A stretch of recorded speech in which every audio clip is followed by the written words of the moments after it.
Advantage Roofing Contractors, LLC, Shop Springs Creamery, the Salas Realty Group, THW Insurance Services, LLC, Cumberland University Athletics, and D.T. McCall and Sons, Lebanon, Carthage, Lafayette, Franklin, and Cookeville make this program possible. Chuck Gentry, my guest as always, to kick the program off. Before we talk football, Monday was an outstanding day for the Blue Devil Football Foundation's homecoming golf scramble at Lebanon Golf and Country Club, and we would be remiss if we didn't thank Kenny Salas and the Salas Group for pulling that thing off. Chuck, what an event. Yeah, we had 17 teams, multiple businesses that sponsored, a lot of former Blue Devils out there. The radio station was out there playing music and doing interviews, and it was a fun day. A lot of bad golf and a lot of good golf, but Kenny Salas and his team and his crew does a great job of putting that on. We can't thank them enough, and everybody was out there having a good time and talking about the good old days, and some were claiming to be good golfers, and some were saying, I'm just here to support the Blue Devil Football Foundation. But we're glad that they all showed up and come out and supported us, and that's an annual thing that we want to try to keep going every Monday of homecoming every year, and Kenny's took that thing and run with it, and it's growing, and we appreciate everything that they do, and just all goes back into the football program, to the young men. And Kenny's been a part of that as a player, as a coach, and teacher, and he knows all about it. And glad that he is helping and driving that thing in the right direction. Lewis Thompson, class of '63, Blue Devil Hall of Famer, TSSAA Hall of Famer for his tenure as a coach. Former coach at Lebanon, went on to play at Alabama and win 2 national championships. Lewis came and played and had 3 of his old players with him, Danny Cotton, Eric Montgomery, and my brother John.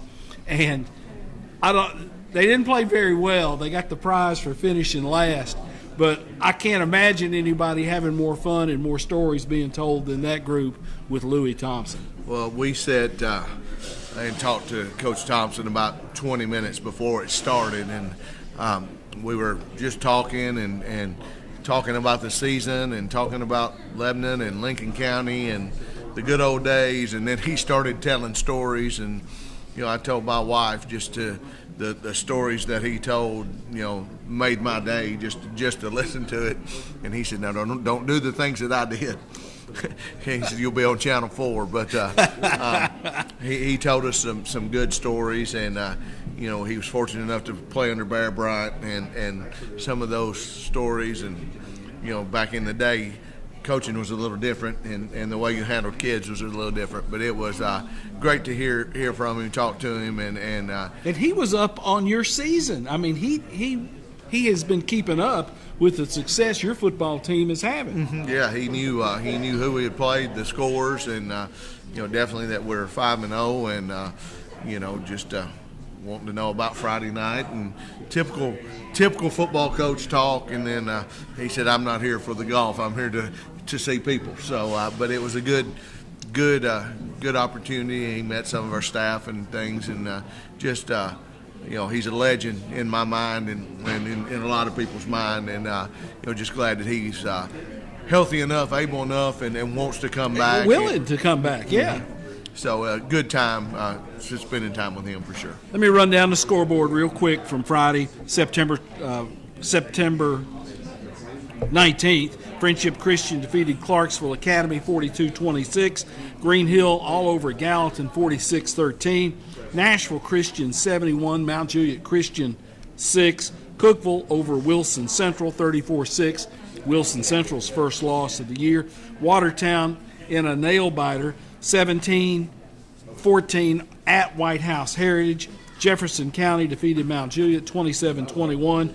And Lebanon, down 29-21 early in the fourth quarter, comes roaring back with 2 fourth-quarter touchdowns to win at Station Camp 35-29. And Chuck, going over there, I didn't realize that was their homecoming. They had everybody in the world in that place. it was full. Yeah, they're doing work on their track. The field had been laid, brand new sod at the beginning of the year. Nice field, nice track. Putting all that together, and then their stands were full. But I'd be remiss. Our stands were full. Yeah, absolutely. The band was there. The crowd was there. The cheerleaders and dance team was there. We had a whole section of students over in different bleachers, and there were some people hanging around on the outskirts of the field. Good environment and a good night for football. If you like offensive football, and a lot of points, and it was a good. On the radio, on the broadcast, that we do, there was a lot of people saying, "What a game! What a game! Best game I've seen in years." Might have aged just a little bit, but glad to come out on top there and get a defensive stand, and then a score, then another stop to preserve the game. Chuck, again, that mentality, you're down 29-21 going into the fourth, and there were a couple of times during the course of that football game where your team could have gone underground and hid. They didn't do that. They kept battling back. Well, we made them kick field goals instead of touchdowns. 3 field goals. And that was the key point of the game. They're down there, and we called timeout and said, look, and I reminded our kids this on Monday. Early in the first quarter, we called a timeout, and Coach Fry told them, the guys, the problem is you're not doing your job, and you're not playing hard enough for what we want you to play. And when we watched film on Monday, that was the message. We had people, and they're doing a little quarterback dash stuff, and we've got quarterback players trying to play the running back, and we got running back players trying to play the quarterback. And sometimes we're 2 on the running back, nobody on the quarterback. And sometimes we're 2 on the quarterback and nobody on the running back. And he is a good player. And some of it was some good scheme and us sitting back and not taking on blocks. But we didn't play defense the way that we normally play defense until they got down close. And then we started doing our job and doing those things, and we were able to hold them and make them kick field goals. And so it was one of those things where very, very proud of our effort and the way that we played at times, and very, very disappointed of our effort and the way that we played at times, but definitely proud of our young men for the resolve and resilience that they played with, and being able to get a stop, 4th and 5, hit a pass play. Austin Harrison stands in there with the linebacker blitzing, throws a slant route to Gavin Gregory, and he takes it to the house, bouncing off a tackle. And then playing defense and being able to keep the ball in front of us, and John Binion going and getting a pass that was overthrown, intercepting it, and sealing the win. Very, very proud of those young men for those individual plays. And at times, sometimes the ball bounces your way, sometimes it doesn't. And this group, who some of them have been playing for 2 years and some of them have been playing for 3 years, and they've been through it when the ball has not bounced our way. And so to be on the other end of that, we had some kids that were very happy and understand what it's like to be looking down the barrel, and you got to make a play. And if you don't make a play, then the outcome is not going to be in your favor. And we had some young men step up. But and you had to do some shuffling of the deck on the run. J.D. Stafford, number 3, 102 yards in the first quarter, long touchdown run, scored a couple of touchdowns. The long touchdown run, he runs over a guy, steps out of a tackle, takes it to the pylon, scores. He's banged up, and he doesn't come back into the game. You had to move some parts around in the course of that football game, and it showed that you were able to adjust, and kids step in and maybe do some things they weren't accustomed to. Well, we went for it on 4th and 3, 4th and 4, and instead of kicking the field goal, we decided let's go. And went for it, and Deontay Wilson steps in at tailback, makes a good run, gets us the first down. We stay in our heavy formation and end up with Jawan Stafford, Number 9, catching the touchdown pass, which I will be the first to say, for 15 games I've been trying to get him to catch a pass, just one, not a touchdown, just a pass. And we've had him open a couple of times. We haven't thrown it to him. So twice that one was behind him, one he was wide open in the end zone and ended up dropping it. But Austin throws that laser, and he makes a hands extended catch, textbook perfect, and very happy for him to. Everybody talks about his defensive side, but he could be a very, very good sniffer, tight end, fullback if we wanted him to do that. And then also Deontay stepping in at tailback, running the ball, pass protecting, caught the 2-point conversion out of the backfield, and then turning around and playing defense. And just two defensive guys that are filling in and doing, they practice and they do, but, their focus is, I'm a defensive football player, I'm a linebacker, I'm a defensive end, and I'll moonlight a little bit at tight end and tailback, but that's not what my full-time job is. Amari Manier with a punt return, a nice long return. He's made plays the last couple of weeks, had an interception the week before, and just numerous kids stepped up. Sherelle Simpkins playing there in the middle. You could go down the list all up and down of people who contributed to that win. And this group seems to be, and I honestly, I was down there on the sideline listening to them. Not a lot of barking, not a lot. It was one for all and all for one, and let's get this thing and let's get one more stop. And you got that one more stop and won the football game. Yeah, and I didn't realize it on Friday night, but it was like we come out of a timeout, and Jawan Stafford makes 2 plays in a row and gets them in third down, and then we get a sack. They kick a field goal, and then here we are, boom, we've got to go, and I felt like we were in trouble, but I never felt like, all right, we're panicked, we're trying to go, because we were out of rhythm. We were, putting a sniffer on, taking him off, putting a tailback on, taking him off, 3 receivers, 4 receivers, and we have a 2 platoon kind of thing. Well, when we have to shift, that 2 platoon goes to 1.5, and sometimes they're playing different positions, and the operations wasn't as good as we wanted to. Much better than the week before when we had to do it. But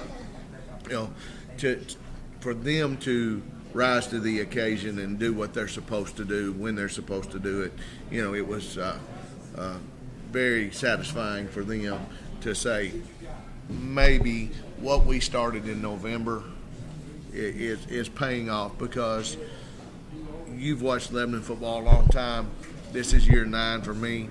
I have been there when things aren't going well. Sometimes people start pointing fingers. Sometimes people start barking, and sometimes, I'm not going to say there was none of that, because there might have been 1 or 2 that started feeling, all right, but I never saw it, never heard it, but it's one thing to just, all right, let's just keep plugging away, and as I say, you just keep chopping, and as long as you don't quit and you keep playing hard and doing those things, eventually everything will get right where it needs to be. From somebody who's not there in practice every day, it would seem that a win like that one, in the clutch, scoring a couple of touchdowns in the fourth quarter, getting the big stop at the end of the game, it's got to help you later on down the road.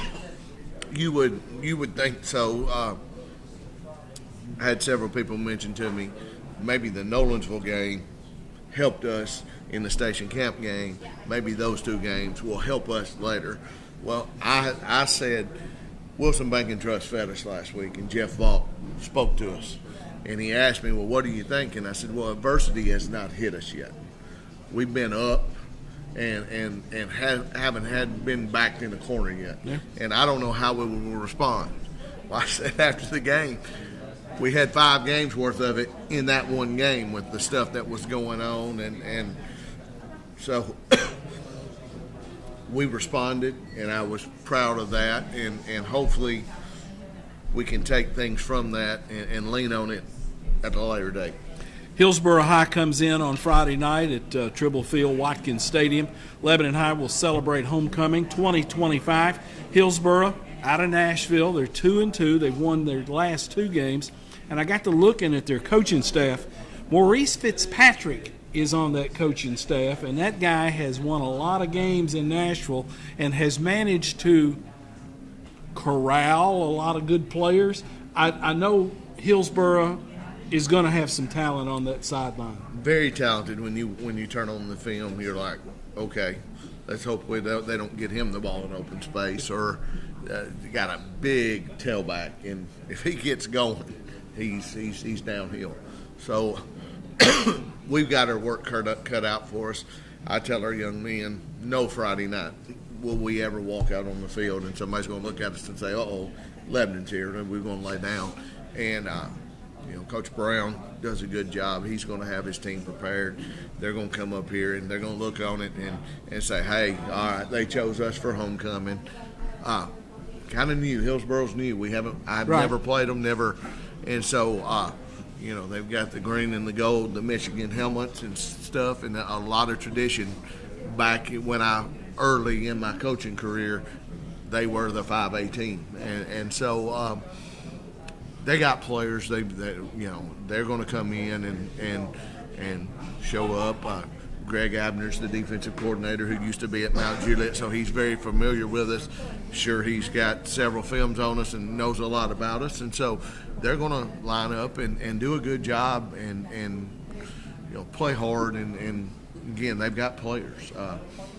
Let's hope that we can show up and not let the festivities and the homecoming and I said this a couple of weeks ago, maybe we're not drinking the Kool-Aid and eating the rat poison, and I told our kids, deservingly, you needed a pat on the back for Friday night, but don't get it twisted. Let's watch this film and let's have a reality check of we got out of there, but that we did a lot of things wrong and a lot of stuff that we have to clean up.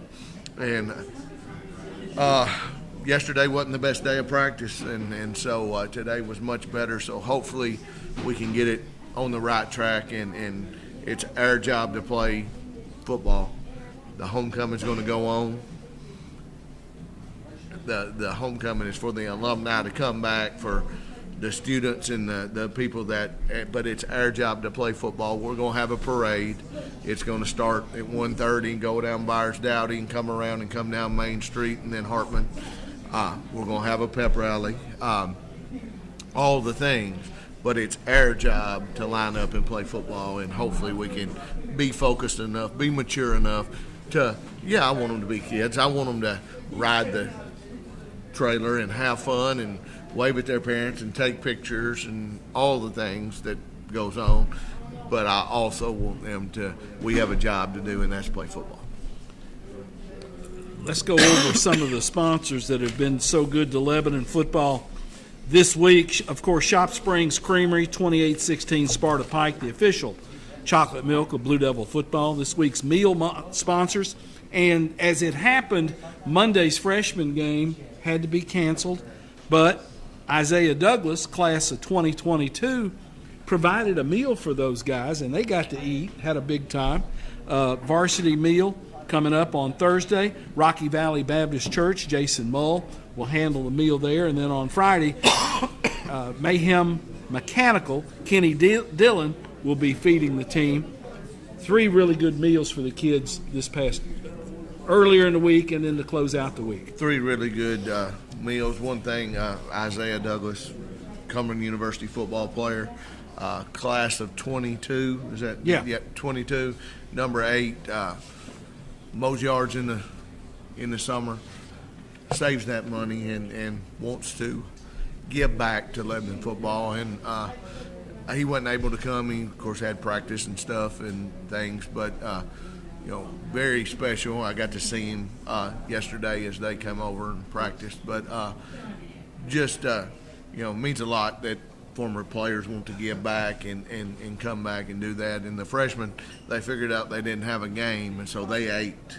It was let me get a little extra yum, and so then the coaches ate, and because we didn't have to go anywhere either. But we appreciate the support for everybody, but when it's one of your own coming back, it means a little more, and we appreciate Isaiah for doing that, and then Jason Moyle for 9 years has done it for us, and then Kenny Dillon. I can't wait to hear Kenny talk on Friday because he used to do a Friday morning thing, throw the quads up and talk about just Friday mornings, and now he's turned that over, preaching a little bit, and I'm excited to hear him try to get us fired up a little bit. Well, alumni and the kids and everybody can have fun all during the week, and they've got the funny way to dress and all these dress-up days and stuff, but as you call it, at 6:59 on Friday, you guys have got a job to do, and that's the green and gold of Hillsboro. Yes, sir. I mean, it's. I told him you can either be the homecoming king, or Hillsboro can be the homecoming king. One of the two. And again, in the old coach's adage, you don't want to be anybody's homecoming. And so I'm sure Hillsboro has used that since they know it and talked about it, and they'll be coming in ready to play. And hopefully we can show up and 6:59 kick this thing off and show what. The Lebanon alumni, because there'll be people that hadn't seen us play, and all that matters is this one. The previous 5 doesn't matter, the next 4 doesn't matter. It's this one. Let's get through this one. Let's do the things that we have to do to win. Hillsboro's not going to come in here and say, well, they're 5-0. To them, that puts a major bullseye on us, and hopefully we can do our part and handle business. Chuck, thanks for the visit. As always, have a good one on Friday. Thank you, Tommy. Chuck Gentry, head coach of the Blue Devils, with us on the first segment of Coach's Night Out, live from Town Square Social. We'll be back with more after these words.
Ready for our second segment of Coach's Night Out.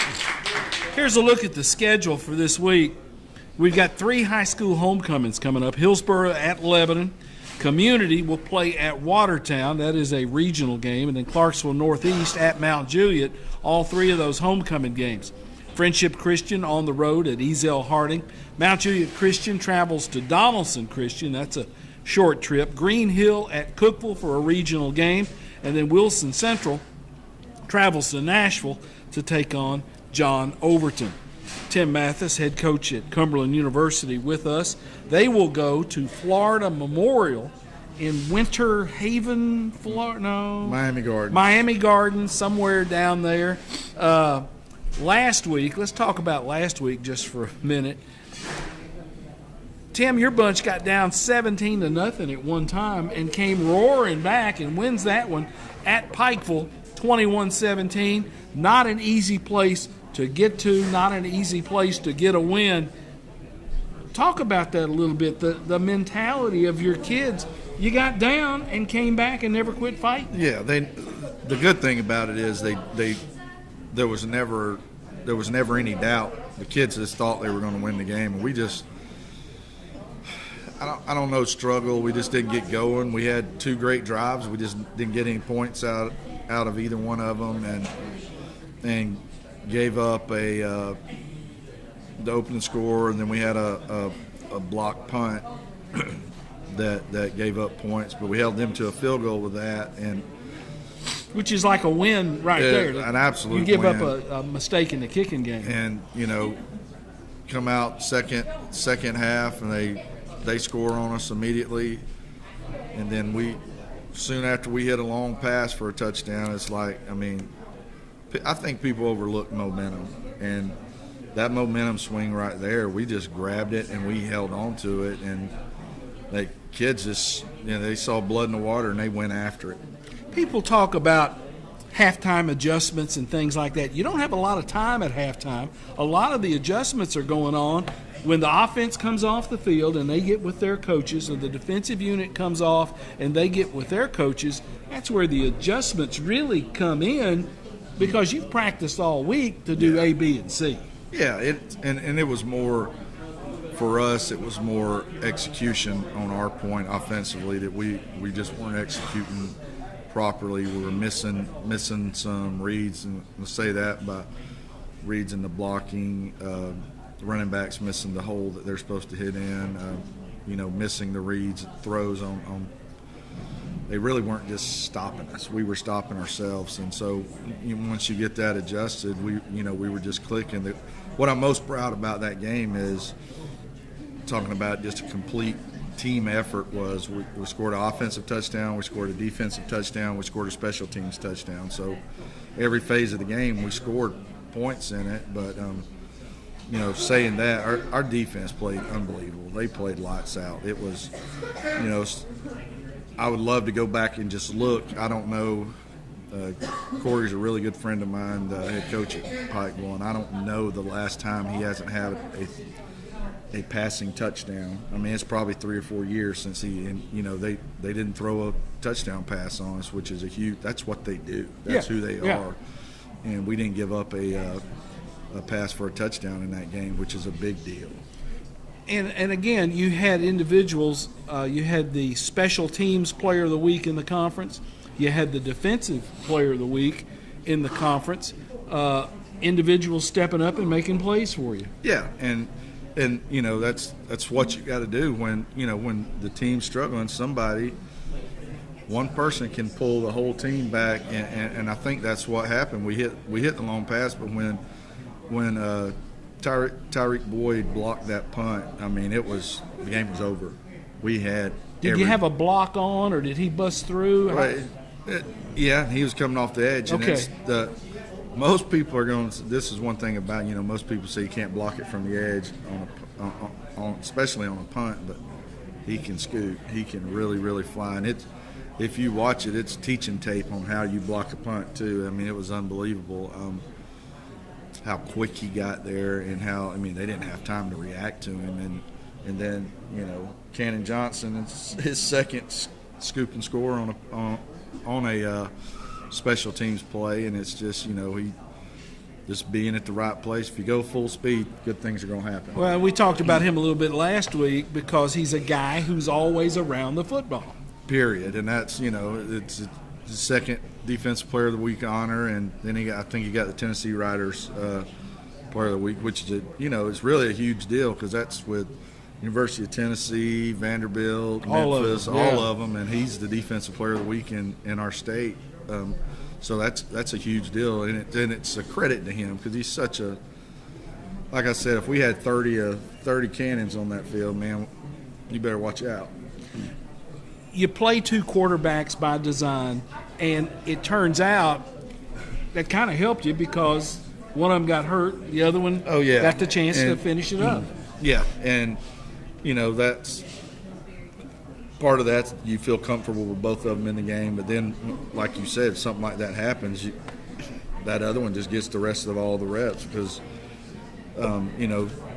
they're prepared for it. And the thing about it is, it's not a position that we're really overly concerned about because our number 3 is a pretty darn good quarterback too, and so he'll be number 2 now. But Jalen's going to carry the load, and he's getting all the reps at number 1 now instead of splitting it. So, but you're going to have. That's the good thing about football too. If you got a really good team, is it's got to be next man up. You're going to have injuries. That's during the nature. That's the nature of football. It's a physical game, so you just want somebody to step up, and I'm not worried about him stepping up at all.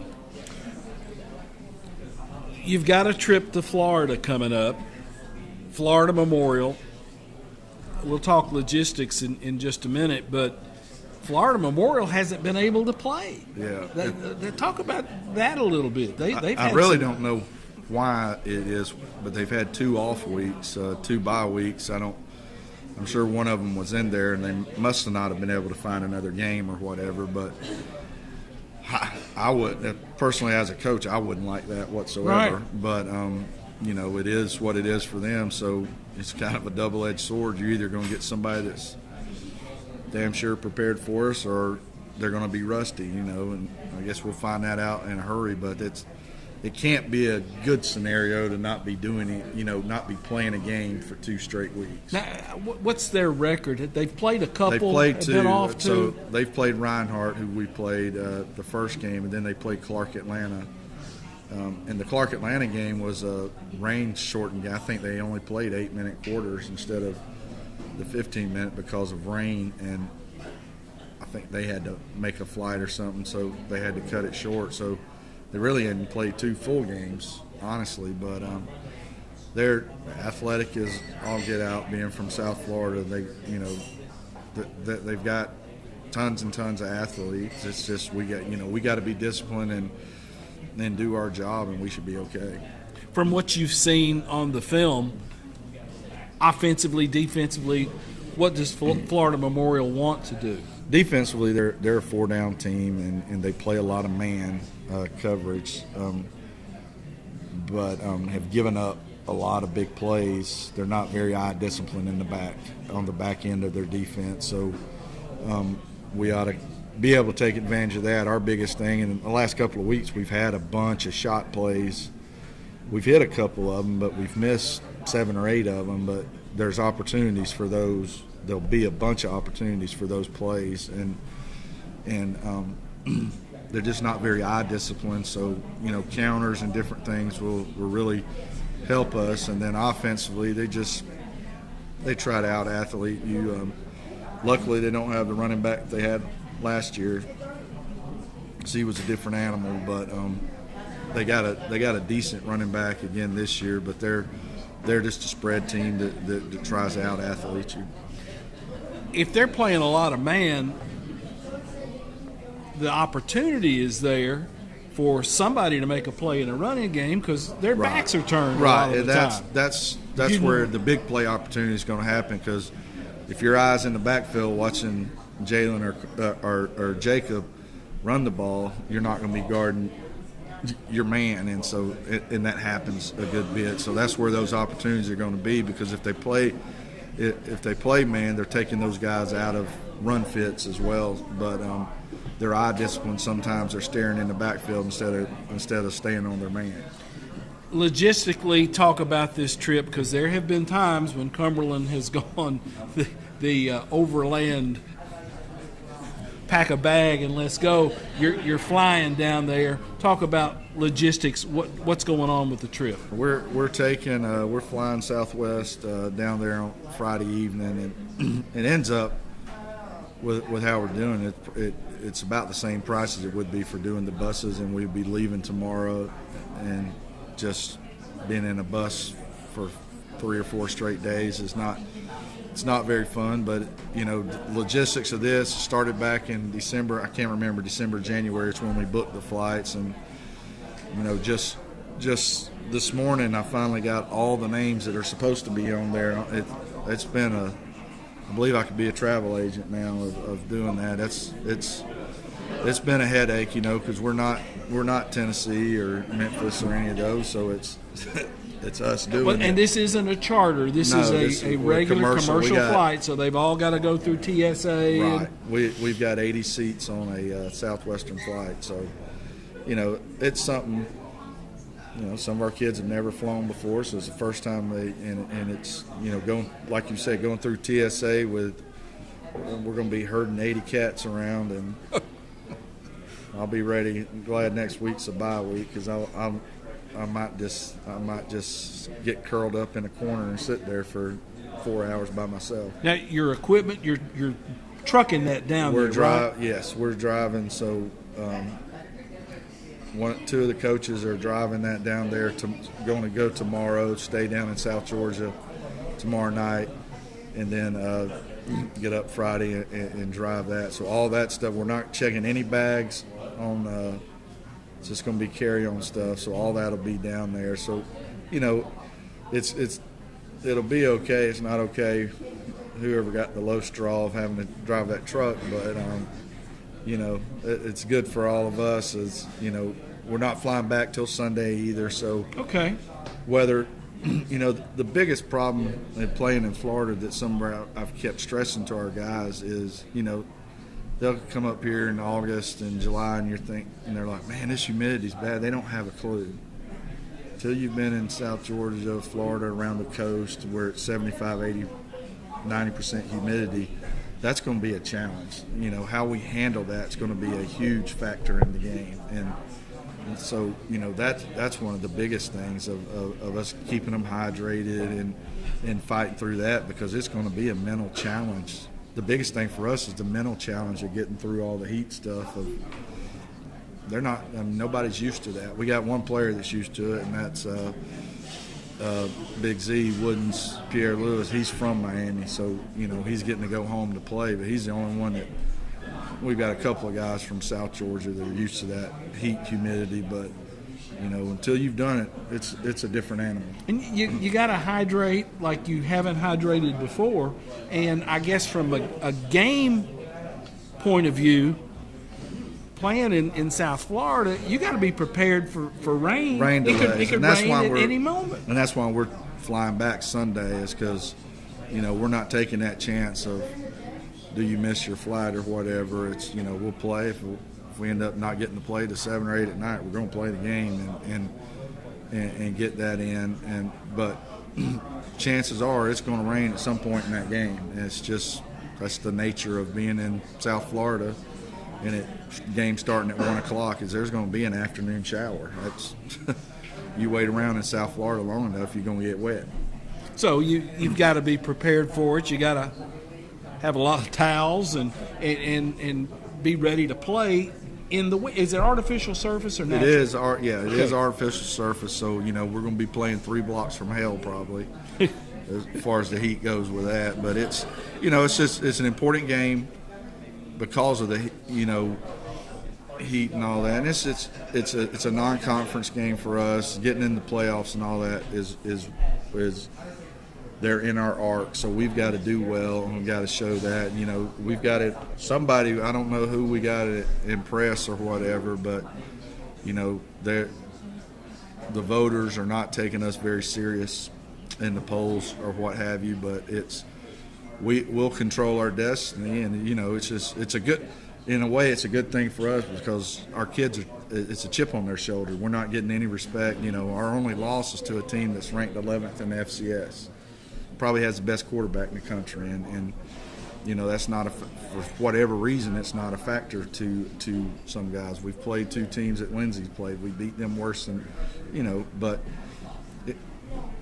at the end of the day, we're playing 3 teams that are going to be ranked in the top 15. So it'll all take it, but it at some point somebody's got to take it serious. Well, and the polls that we see, in the grand scheme of things, really don't mean that much. It's as we get deeper into the season, we talk about regions, this arc that Cumberland's in with 2 other conferences. It's the games you play against those folks that will determine who gets to go in. Right, and that's why we did our schedule like so. We've played 2 teams from each of the other conferences that we're in. It's the Appalachian. It's the Appalachian, the Sun Conference, and Mid-South. We're all in the ARC together. So we played 2 teams. After this game, we'll play 2 teams from each. So we're playing, a pretty decent non-conference. We played the best 2 teams in the Appalachian and beat both of them. So we're doing what we need to do it. But then as you're getting into it, you're ranked by those 3 conferences. So the top 4 or 5 teams in our arc will make the playoffs. So that's that is what matters. But it's just the kids. What everybody wants to see is where you're ranked this and that.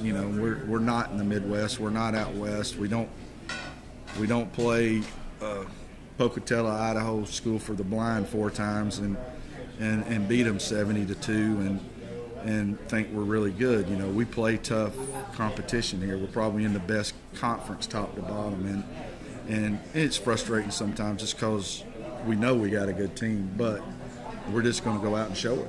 Well, best of luck.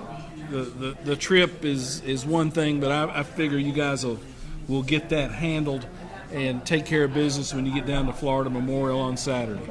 We're definitely going to try. And one little note that I wanted to throw in there, the broadcast crew is not making the trip. Right. They are going to do their best to remote broadcast off the live stream that Florida Memorial will provide, and if anybody can pull it off, Christian Capozzi can pull it off. I definitely would like to hear it as it goes on.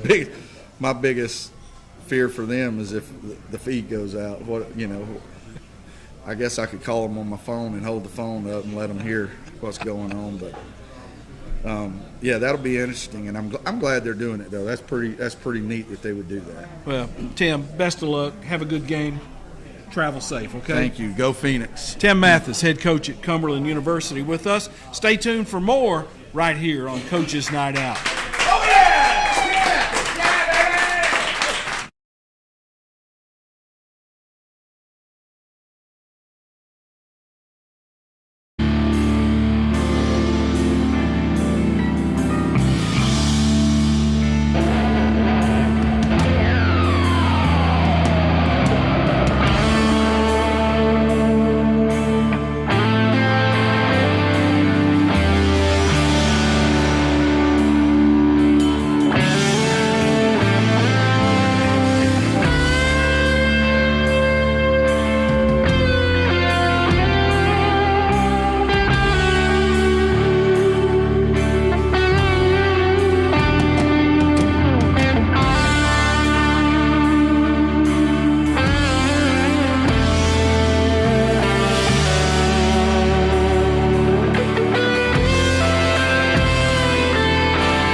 Well, Yeah.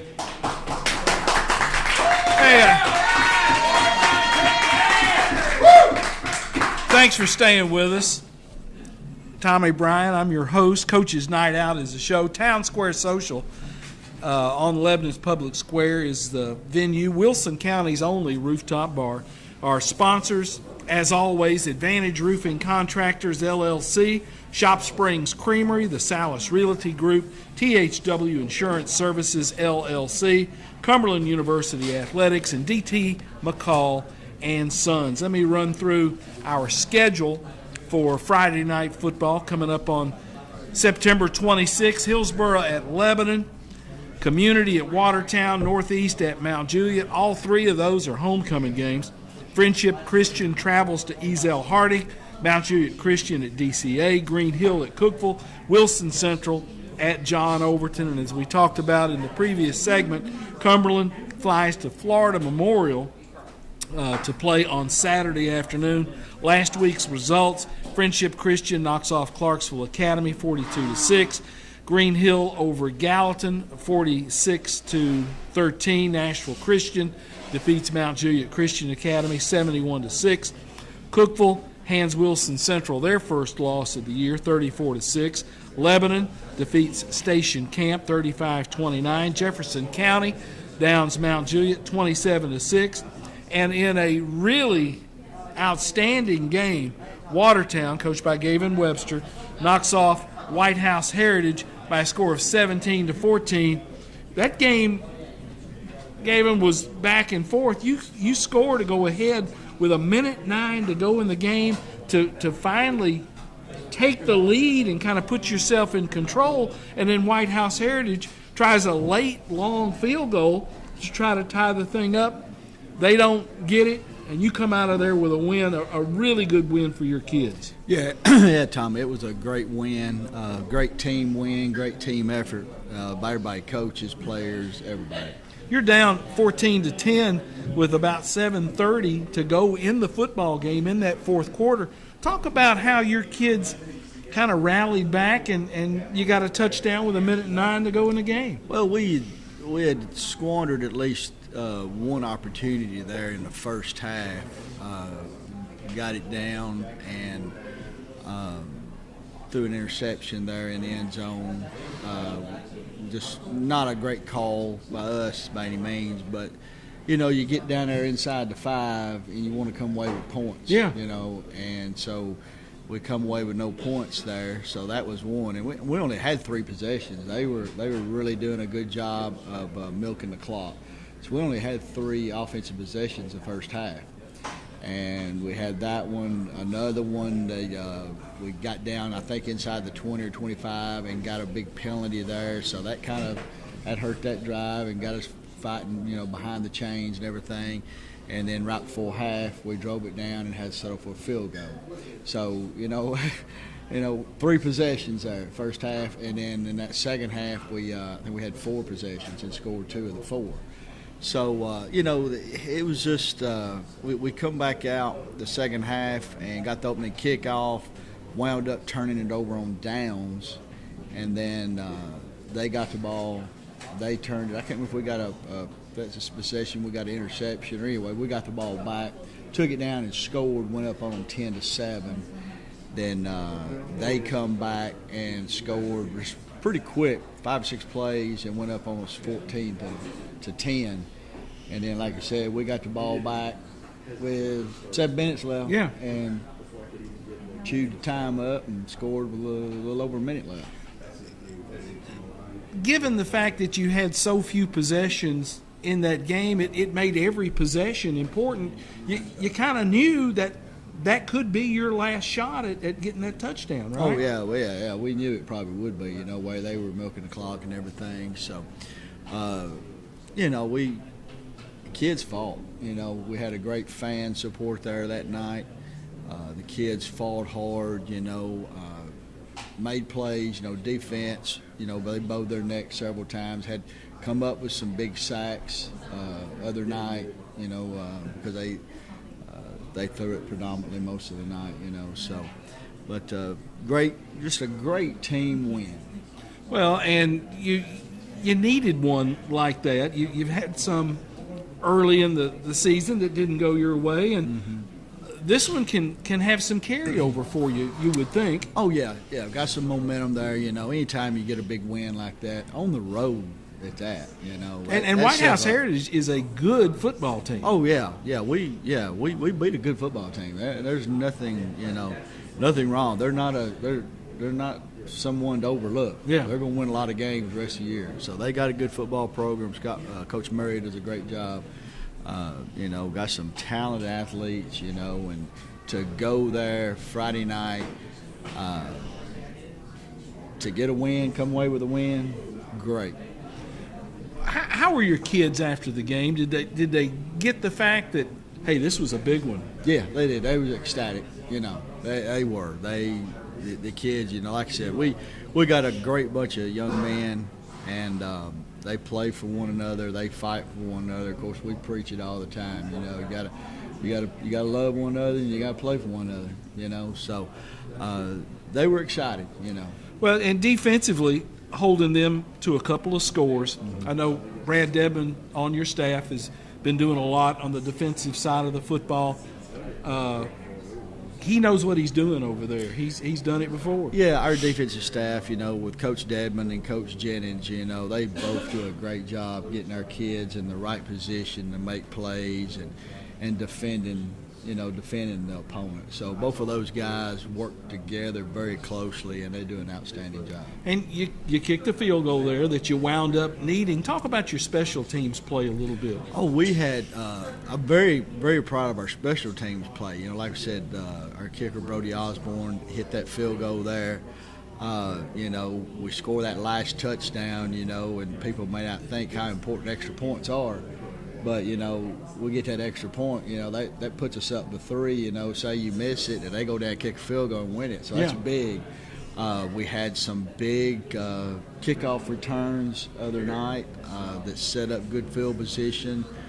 Gunnar Tompkins had 2 good returns. Carmelo Davis had a good return. So we, our special teams was on spot other night. Who's snapping, who's holding for you? Because you talked about Osborne doing the kicking, and that's just 1/3 of the puzzle right there. Well, Cody Mayberry, he's our long snapper, and sure he snaps on extra points and punts.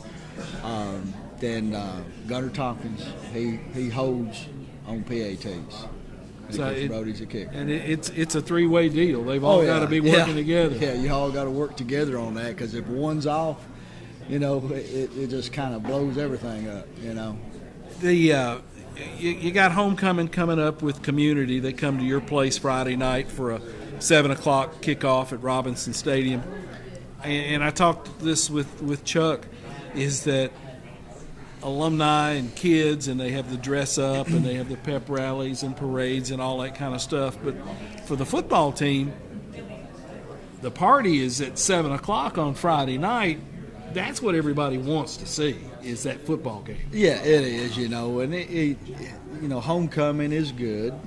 It's good for the school, good for the student body and everything, and you got alumni that come back out. You got families going to be there to see the girls dress up and all that good stuff. And but yeah, the party starts at 7. We got a game to play. We got a game that we got to win.